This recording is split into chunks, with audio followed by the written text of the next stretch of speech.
Hello hello hello everybody, how are you doing? तपाईँलाई कस्तो छ? सो आज हामी क्लास 7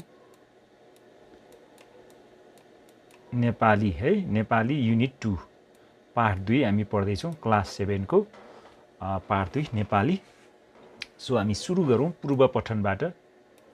सो यो पूर्व पठनमा चाहिँ के छ? सो लेट्स सी, सुरु गरौँ। भाषा विचार आदान प्रदानको माध्यम हो। मानिसले कुराकानी गर्न भाषाको प्रयोग गर्छ।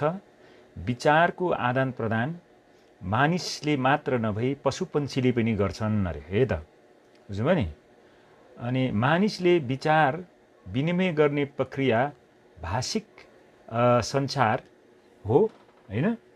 अनि पशुपन्छीले विचार आदान प्रदान गर्ने प्रक्रिया चाहिँ सञ्चार मात्र हो, हैन? उनीहरू चाहिँ आवाजले मात्रै दिन्छन्, तर मानिसले चाहिँ शब्द प्रयोग गर्छ नि त, हैन? यसैले मानिस र पशुपन्छीको भाषामा भिन्नता छ। हामी पशुपन्छीको भाषा बुझ्दैनौँ।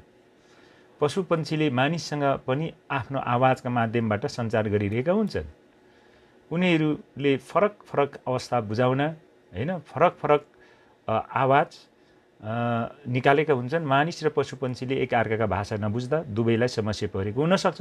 दिएको चित्र हेर्नुहोस् र ती पशुपन्छीले कसरी आफ्ना कुरा व्यक्त गर्छन्, छलफल गर्नुहोस्, है त? सो यहाँ तपाईँले यहाँनिर तपाईँ देख्नुहुन्छ, गाई छ, कुकुर छ, त्यसपछि यहाँ काग छ, सुगा छ, बाख्रा छ, अनि भैँसी छ। यिनीहरूले कसरी चाहिँ आवाज दिन्छन्, कसरी चाहिँ कम्युनिकेट गर्छन्, सञ्चार गर्छन् होला? कराएको सुन्नुभएको छ तपाईँहरूले? यिनीहरूको आवाज हामी एकछिन सुनौँ है त।